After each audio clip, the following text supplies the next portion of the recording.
नमस्कार, बहुत बहुत स्वागत है आपका। मैं हूं आपके साथ स्वाति पारधी और आप देख रहे हैं TTN 24 न्यूज। तो चलिए रुख करते हैं खबर की ओर। फतेहपुर जिले की जिलाधिकारी निधि गुप्ता वत्स ने चार्ज संभालते हुए मीडिया से मुखातिब होकर कहा कि जनपद में सरकार की योजनाओं को लेकर कार्य किया जाएगा, जिससे से ज्यादा लाभार्थियों को लाभ मिल सके। इसके साथ ही जमीन संबंधित मामलों में लापरवाही बरतने वाले राजस्व कर्मियों पर निगरानी रखकर मामलों का समय पर निस्तारण करने की प्राथमिकता होगी। इसके साथ ही आपको बता दें कि सुबह 10 से 12 बजे तक हर ऑफिस के अधिकारी अपने दफ्तर पर बैठे रहेंगे। लापरवाही बर्दाश्त नहीं की जाएगी। वहीं उन्होंने कहा कि जिले में अवैध खनन और ओवरलोडिंग के मामलों को लेकर अधिकारियों के साथ बैठक करने के बाद उन्हें सरकार की मंशा के अनुरूप कार्य के निर्देश दिए जाएंगे। देखिए रिपोर्ट। हमारा जनपद दो नदियों के बीच का जनपद है और खनन यहाँ एक जो है बहुत कृषि है, तो खनन को लेकर के अवैध खनन और ओवरलोडिंग यहाँ की बड़ी समस्या है।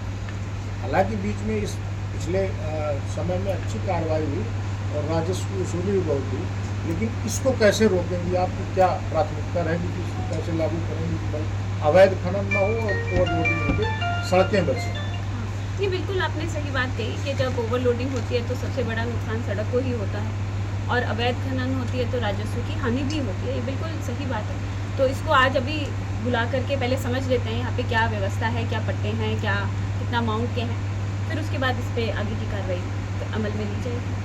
मैम, यहाँ तमाम ग्राम पंचायतों में भ्रष्टाचार के मामले उजागर हुए और ऐसी कई ग्राम पंचायतें जहाँ शिकायतें पड़ी, उनको लेकर हम कैसे जांच होगी और कैसे करोगे? बिल्कुल आप सही कह रहे हैं। पंचायतें भी एक हमारा एक अभिन्न अंग है और इनमें भी जो पेंडेंसी है उसको हम लोग जल्द से जल्द निस्तारित भी करेंगे।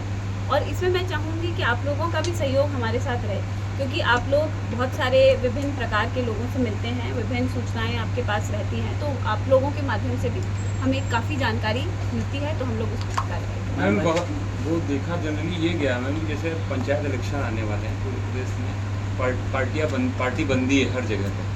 तो होता ये कि जैसे कोई एक कंप्लेन हुई, उसके बाद उसके अगेंस्ट में दूसरी पार्टी एक्टिव होती है, वो मनगढ़ंत चीज़ें तैयार करके आपके पास भी आती है, वो तमाम चीज़ें करते हैं। तो अगर ऐसा कोई सिस्टम डेवलप हो जाए कि इस तरीके के जो क्रॉस केसेस के चक्कर में फर्जीवाड़ा भी बहुत होता है उसमें, तो इनको कैसे ट्रेस आउट करेंगे, या कोई पकड़ में आ जाता है तो कोई ऐसी आगे कोई मैसेज देंगी जिससे इस तरह की चीज़ें ना आए दोबारा आपके स्तर से? होता ही है ये, क्योंकि चुनाव है तो दोनों ही साइड से आती है, तो उसको केस बाय केस लिया जाएगा। भाई दोनों की कंप्लेंट्स होगी तो उसको फैक्ट बेसिस पे चेक करा जाएगा, जो सही होगा उसको करा जाएगा।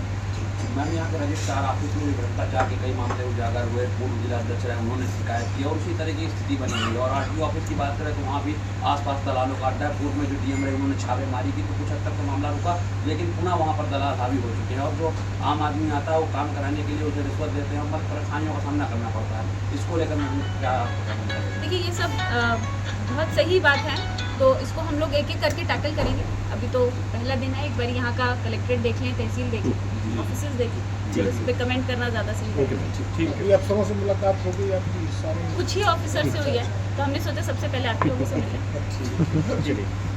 करना कि जो योजना का मूल था, जो मूल उद्देश्य है कि लोगों के लिए वो योजनाओं का संचालन होता है, तो लोगों तक वो योजना पहुँचे और साथ ही साथ जो जनता की अपेक्षा है उसको पूरा करना ही किसी अधिकारी की प्राथमिकता होता है और वही मिलता है। संक्षिप्त परिचय मेरा नाम निधि गुप्ता वत्स है और मैं 15 बैच की UP कैडर की अधिकारी हूँ। अभी फिलहाल DM फतेहपुर के पद पे मेरी नवनियुक्ति हुई। पोस्टिंग कहाँ थी आपकी? शुरू में मेरी ट्रेनिंग आगरा में हुई थी और फिर जॉइंट मजिस्ट्रेट में लखनऊ में हुई। फिर मेरी पोस्टिंग स्पेशल शासन में हुई थी एज एडिशनल हाउसिंग कमिश्नर।